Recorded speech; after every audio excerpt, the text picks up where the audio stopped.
Mark was a college student living in Indiana. His house was quiet and sat next to some woods. During the day, everything felt normal, but at night, the woods made the place feel strange. Behind his house, under the patio, there was a hot tub. That's where everything happened.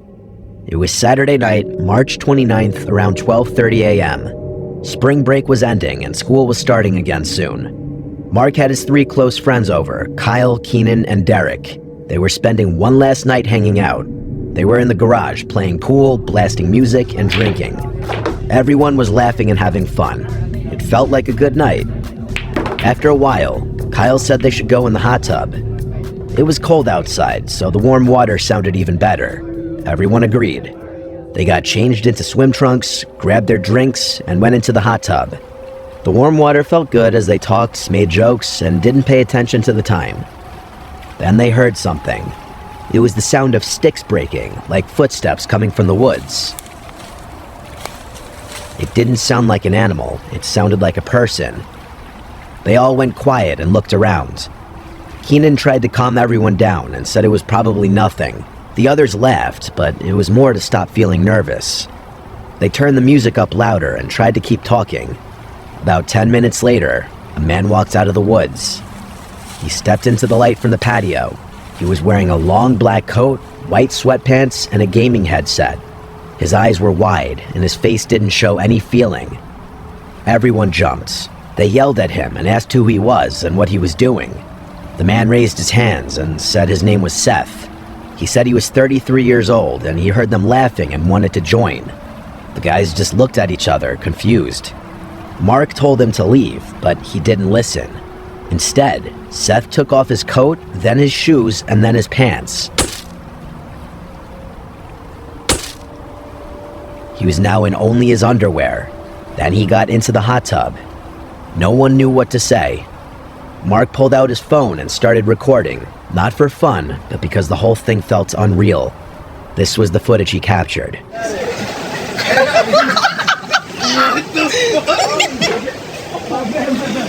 Wait, I fucked the drink right there. What was over here?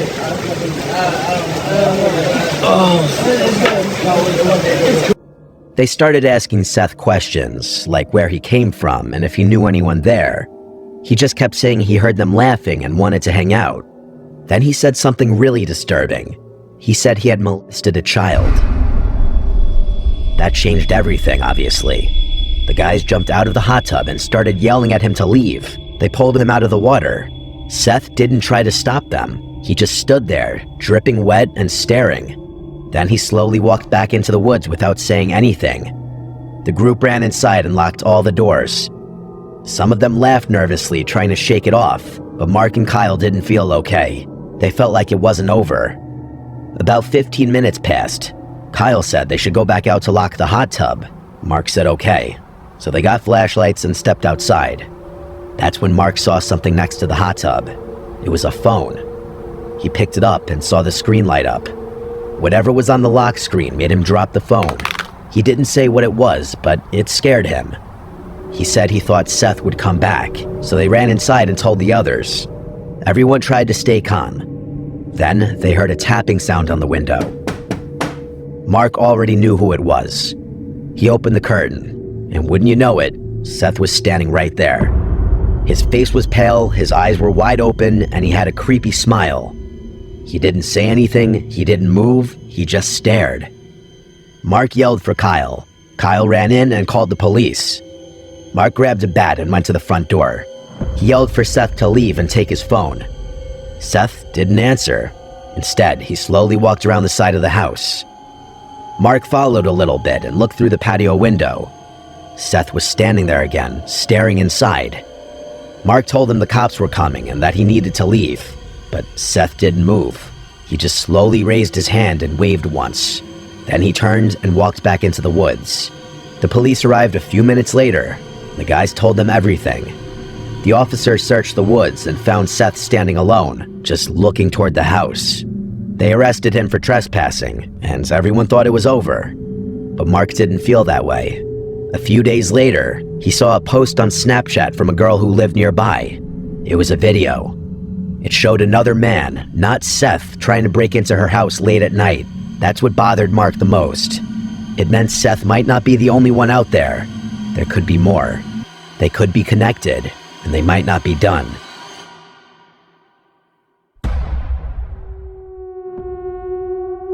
A few years ago, 3 high school friends named Beck, Matthew, and Tyler decided to explore a sewer tunnel in their neighborhood.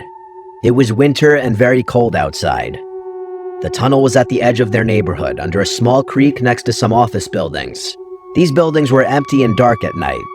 The boys had seen the tunnel before, but never went inside of it. It always looked creepy, and they joked about it, but deep down they were curious. That night, they finally decided to go in. They brought sleds with them, thinking it would help if someone asked what they were doing.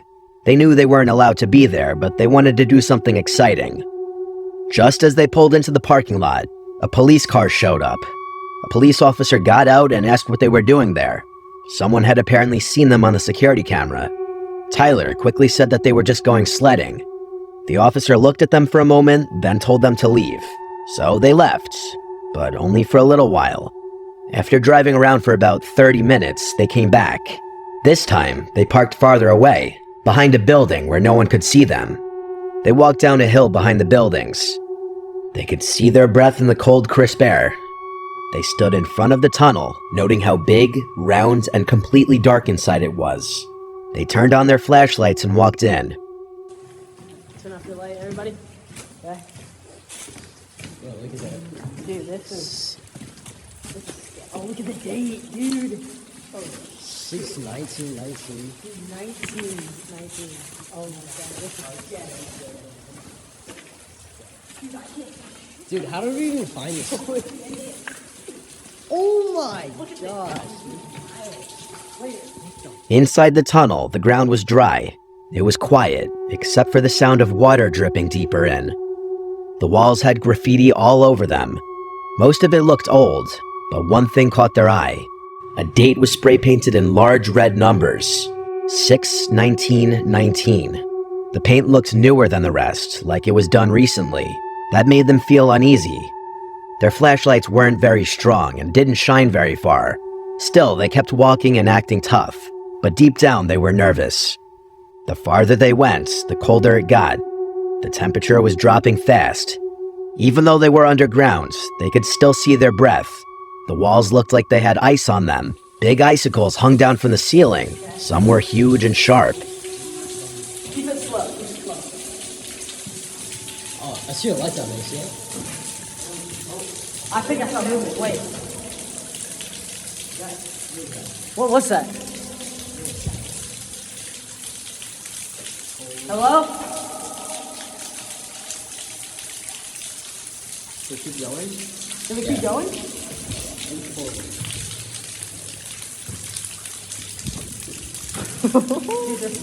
Bro. Dude, and these icicles can like impale you, dude. Look how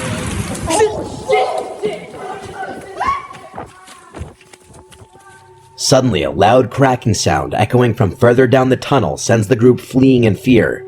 The sound resembled something heavy hitting stone. It wasn't any of them. The sound came from deeper inside the tunnel, too far to see. They tripped, slid, and bumped into each other as they rushed to get out. When they got outside, they were shaking and breathing hard. That's when Beck noticed his phone was missing. He had dropped it while they were running. Tyler and Matthew told him to forget about it. They didn't want to go back in, but Beck didn't listen.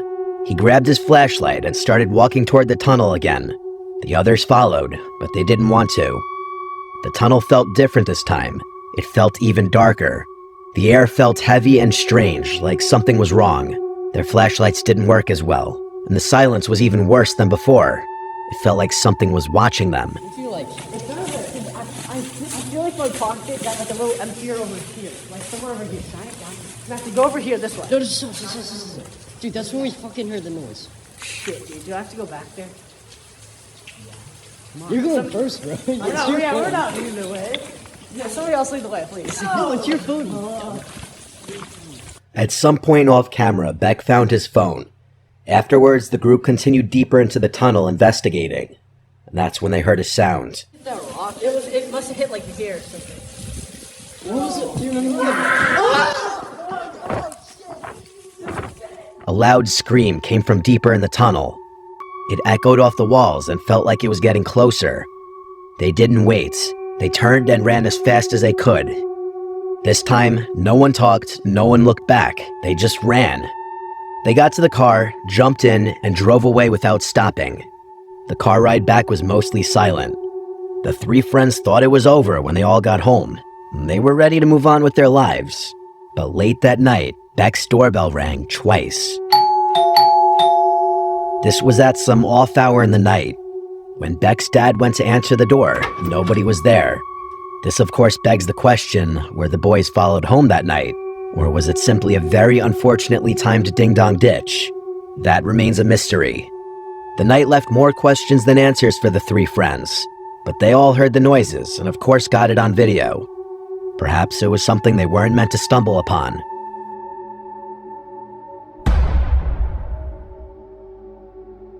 In April of 2022, a man named Connor took a construction job far from home as part of a 3-month accommodation program. The pay was decent, and he needed every dollar. He wasn't in the best place financially, and the bonus of working alongside his longtime friend Jim made the opportunity more appealing. They figured it would be a nice change of pace, extra cash, time away from home, and some peace from the chaos of everyday life. The job itself wasn't bad.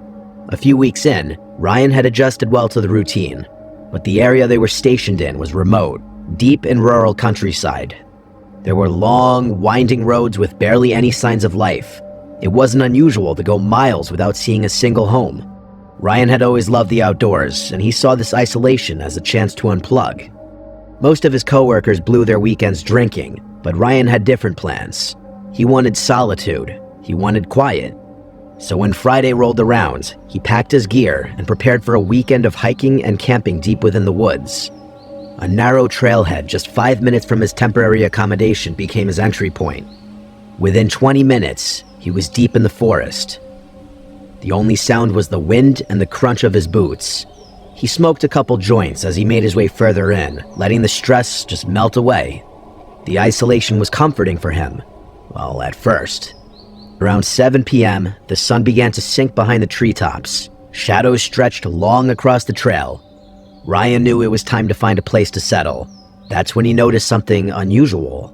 There was a scent in the air, burning firewood, and a light layer of smoke drifted between the trees. At first, it seemed normal. Maybe another camper, maybe a local. But then, he caught something just barely in the corner of his vision. The faint orange glow of fire flickering through the trees. Curious and confident, Ryan left the trail and headed towards the source. He wasn't scared. He'd trained in combat sports during his teens and stayed in good shape. Still, something about this felt off to him. As he moved closer, he began to see strange metallic glints. Shopping carts, dozens of them. They were tied to trees with rope hanging for the branches. Some mangled and suspended in bizarre positions, like a twisted jungle gym of rusted steel. It didn't look like a campsite. It looked like a ritual site, like something meant to be seen and feared. Ryan pulled out his phone and started snapping photos. He had to prove this to his friends someday because no one would believe it otherwise. Then, something even stranger caught his eye. Hung directly above the fire was a charred, old-fashioned duck ornament. Sitting in the duck's back was a scorched baby doll. The thing was melted, its limbs warped from heat. Ryan took a photo of that too, but the longer he stared, the more disturbed he felt. His chest began to tighten. The fire was roaring, clearly tended to recently. There were water bottles scattered around. Someone had been there, or currently was there, maybe still watching. He thought about turning around, thought about heading straight back to the trailhead, but something made him keep walking. He tried to convince himself it was nothing, just some weird loner, maybe drunk, probably harmless. Still, he checked over his shoulder more than once. 20 minutes passed, and he'd put real distance between himself and that eerie camp, but daylight was fading fast, and he needed firewood before it got too dark. He veered off the trail again, this time to gather supplies. He wasn't worried. He had emergency wood in his pack, but not enough to last the entire night. He needed more. After about an hour of preparation, Ryan had set up his tent and built a small fire. It was around 9 p.m. when he prepped a steak and potato meal in foil and nestled it in the glowing embers. He smoked another joint to dull the anxiety, and for a while, everything seemed okay again. With his meal finished and the fire crackling, Ryan settled in for the night. He turned on a pre-downloaded playlist of true crime podcasts, listening to cold case files as the forest around him darkened. There was no signal out there, no distractions, just firelight and static-filled voices recounting unsolved murders. At some point, he drifted off to sleep, but it didn't last. He woke up suddenly. The air inside his tent felt colder. The fire outside had dimmed. He checked his phone. 4 a.m. He didn't know what had woken him up until he heard it. Whistling.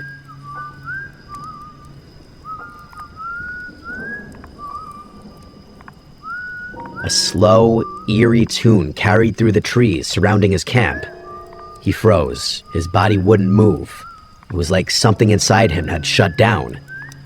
He lay motionless, listening as the sound crept closer. Then the whistling stopped. What followed was worse. Soft footsteps. Fast, light, and quiet, circling his tent. He couldn't see them, but he could hear them crunching twigs and shifting leaves. His heart pounded in his throat. Then, without thinking, his body finally snapped into motion. He jumped up, threw on his boots, and burst out of the tent. What made it worse, what twisted the fear into something primal, was that the footsteps had come from the direction he had entered the trail. The way back to safety was now blocked. He had no choice but to run deeper into the forest. He sprinted as fast as he could, crashing through brush and low branches. But behind him, he could hear more footsteps, multiple, and they weren't in sync. The sounds overlapped, too fast and scattered to just be one person. There were two of them, maybe more. For 5 straight minutes, he ran until his lungs burned and his legs begged for rest. He found a dense cluster of trees and dove into the underbrush, burying himself in leaves and tangled roots. He didn't move. He barely breathed. The footsteps faded, distant now, but he didn't dare come out.